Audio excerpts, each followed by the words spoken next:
Hide the Plug. Don't Hide the Plug is an apparel company co-founded by two brothers from Flatbush, Tafari and Rossi Harper.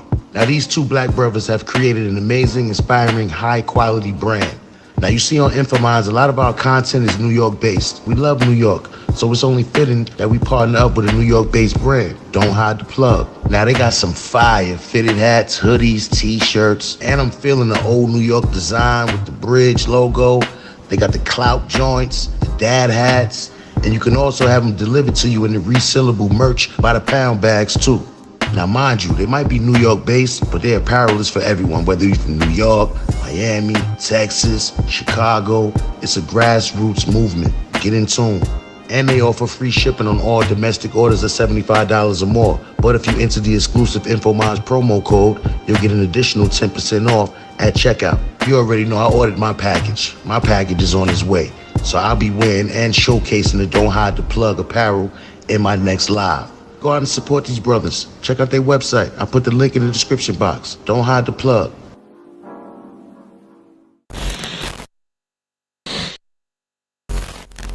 You are now watching episode 2 of Writer's Block, how to rap and write songs with your boy, Roaster. You already know the vibe. Shoot a block, shoot a block. All my niggas won't cook up. You already know the vibe. Salute to everybody tuning in right now. Salute to everybody tuning in right now. You already know the slogan of the block. Here on the block, ain't no beef. Everybody's welcome on the block. To be a part of our block, all you got to do, subscribe to the channel, turn the notification bells on to make sure that you're notified when we drop new content. Okay, today's episode now, we're going to be going into, drum rolls, we're going to be going into Make Every Word Count. On our last episode, we talked about what is a 16. We went into metronomes. You could see that on Uda Block now. You can go back and check out that episode. But today we're going to go into Make Every Word Count. As artists, a lot of times we settle for less, right? What separates the great artists is that they push themselves to another level of writing or creation, whatever form of creating that they create. They push themselves past that point of breaking, past that wall. When you get writer's block and stuff like that, you got to be able to push your pen past that wall. Now, what I mean by make every word count, right? You know, sometimes as artists, we tend to, let's say you get down to the end of your verse sometimes and you don't really know what to put there. And then you just throw something there, any old thing there. You just say, and it's just at the end. Let me just throw this there. Don't do that. You know, don't do that. I never do that, actually. You know, I like to say the best thing from the beginning to the very end. You know, when you're doing that, it's like you got this beautiful crib and you're setting this up in this living room, this beautiful living room. You set it all up and you got the mantelpiece now. And then you just go throw some shit up there or something, anything up there. You know, the mantelpiece is supposed to be something that just tops it all off. You know, something that at the end, it just makes everything that came before it worthwhile. You see what I'm saying? So today we're going to go into metaphors, similes, double entendres, puns, different things like that. I came up with this segment for a young kid that I know named Justin. He's from Brooklyn. He's a 12-year-old rapper. And every time I used to see him, he always used to come to me and tell me, like, ask me questions about rap and ask me different questions about flows and different things. I haven't seen him as much through COVID and everything. His mom doesn't let him outside as much now, but he had contacted me. He saw one of my live streams and he contacted me and he told me, he said, why can't you just do a live stream and teach me? And, you know, you could teach other people as well. You know, it wasn't something that I was really thinking about, but, you know, I said, I'll do it, you know, so that's why we're here now. And this is why I came up with this segment that's going to be on my Uda Block network called Writer's Block, how to rap and write songs with me, Roaster. right? So now we're going to go into metaphors, similes, puns, and double entendres, the official double entendres. You know, he always used to come to me and say, you know, how I say hot lines, or he called them hot lines, right? But you know, you would call them punch lines or like bars or different things like that. He was just calling them hot lines and stuff. But he didn't really understand what what goes into these hot lines, what makes a hot line, you know? So I'm gonna go into a metaphor first, right? A metaphor, right, is a figure of speech in which a word or phrase is applied to an object or an action to which it is not literally applicable. So, a figure of speech in which a word or phrase is applied to an object or an action to which it is not literally applicable, right? So, this is the difference in between a metaphor and a simile. I'm going to be going into a simile next, right? Because a simile compares every way, right? So, let's go into another definition and another breakdown of what a metaphor is so we can start to understand how we can go about using metaphors, using similes, using puns and double entendres in rapping and writing lyrics and writing bars, you know? Sometimes people just don't know how to go about doing this, right? It's an art to it. It's an art and it's something that I've studied, right? So a metaphor is a figure of speech that is used to make a comparison between two things that aren't alike, but do have something in common, unlike a simile, where two things are compared directly using like or as. A metaphor's comparison is more indirect, usually made by stating something is something else. A metaphor is very expressive. It is not meant to be taken literally. Okay, once again, a metaphor is very expressive. It is not to be taken literally. You may have to work a little to find the meaning in a metaphor, right? So now I'm gonna give you some examples of what a metaphor is, right? Let's go into what a metaphor is. Let's go into some examples of what a metaphor is, right? The snow is a white blanket. He is a shining star. Her long hair was a flowing golden river. Tom's eyes were ice as he stared at her. The children were flowers grown in concrete gardens. Kisses are the flowers of affection. The fallen snowflakes are dancers. The calm lake was a mirror, right? So it's comparing two things that has something similar, but it's not equally compared, right? Like the snow is a white blanket, but without using like and as. When you're using like and as, that's a simile. Sometimes you hear it and you be like, damn, that was a dope metaphor. But when you're using like and as, that is what you would call a simile, right? So let's go into similes. Excuse me, right? Let's go into similes a little bit.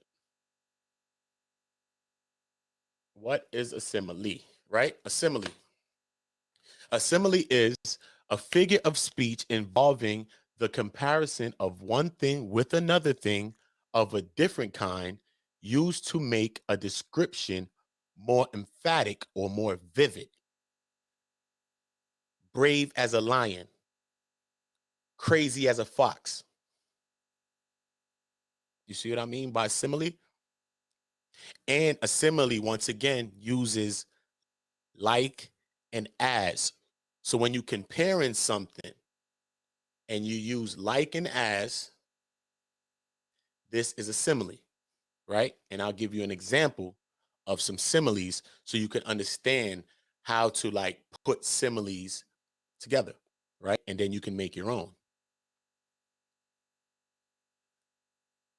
Some of these similes are used, right, in writing. You were as brave as a lion. They fought like cats and dogs. He is as funny as a barrel of monkeys.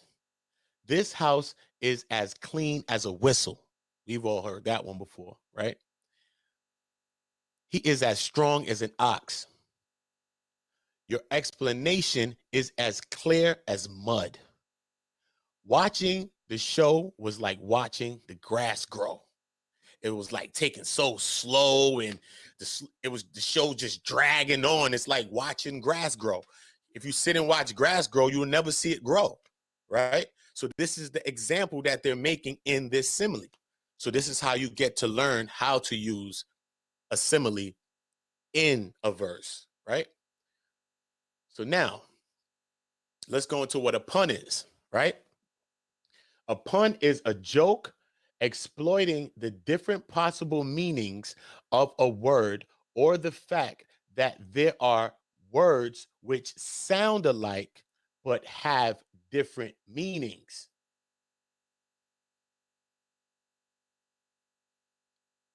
I'm going to give you an example of that, right? I'm going to give you an example of that right now. Let's check this out, right? This is an example of puns, right? For example, a river and tears aren't very alike. One is a body of water in nature, while the other can be produced by our eyes. They do have one thing in common, though. Both are types of water that flows. A metaphor uses this similarity to help the writer make a point. Her tears were a river flowing down her cheeks. You see the pun in that? As a river is so much larger than a few tears, the metaphor is a creative way of saying that the person is crying a lot. There are so many tears that they remind the writer of a river, right? Metaphors help writers and poets make a point in more interesting ways. They also help the reader see something from a new perspective by describing tears as a river. For example, the writer found a creative way to describe how great the girl's sadness was and help the reader see the similarity between tears and a river. So you get how they're using a pun and how a pun is used. And once again, what a pun is a joke that makes a play on words. A pun makes use of words that have more than one meaning, or words that sound similar but have different meanings to humorous effects. The rhetorical term for punning is paraphrasing, which literally means to call by a different name, right? So these are puns. So these are the things that great artists are using. They're using metaphors, they're using similes, they're using puns. If you want to be a great artist, a great rapper, especially because rap is founded on punchlines, hard lyrics, different things like that, then you need to understand how to construct similes, how to construct metaphors, how to construct puns. And the next thing that I'm going into, which a lot of people don't know about and sometimes is kind of unheard of, which are the double entendres, right? What is a double entendre? A double entendre is an open word or phrase open to two interpretations, one of which is usually risque or indecent. A word or phrase open to two interpretations, one of which is usually risque or indecent. This is what a double entendre is. Jay-Z is famous for using a lot of double entendres. When you get the like similes and stuff like that, another reason why I say, before I elaborate more on the double entendre, another reason why I say to push your pen, right, is because I'll use somebody for example. Let's say Big. I'll use Biggie, right? I'll use Big for example. But yeah, I'm gonna make a point. Let me just remember this slide that I'm gonna get back to. It's the third slide. I'm gonna get back to it, right? I make a point like this, Big, right? Why you should push your pen. This is a point that I'm gonna make, right? In 1993, right? Notorious Big, okay, Big, B-I-G, forever, right? He never died. He living. He's still here with us. Notorious Big in 1993. He said, "Oh my God, I'm dropping shit like a pigeon." And back in 93, that shit was hot. That shit was fire. They like, oh, you can drop shit like a pigeon. It's cool. It's all right. In 1996, right? This is a simile, once again, because some people might have thought this was a metaphor. You might have thought this was a pun. You might have thought this was a double entendre. No, this is a simile. When you're using like, as, and another one, when you're using more than, is also a simile, right? So he said, "Oh my God, I'm dropping shit like a pigeon." And in 1996, right, he said, "I drop unexpectedly like bird shit." That's fire. You know what I'm saying? He updated his bar. You know what I mean? Great artists update their music, update their bars. You know what I'm saying? You think of music or you think of something at the time as you see it. As your perspective changes, as you get better at a craft, as you get better at it, automatically that's going to change. So now you see things different and you see things through a different lens. You see things through a different scope now. So it's like, damn, you go listen back to something or you might catch a vibe and say, you know what? Damn, I could flip that. You know what I'm saying? So when you do think of sometimes similes or metaphors and you come up with something, two comparisons of something, try to flip it to get it the most tightest to the point that each side equals up perfectly. Because sometimes people say similes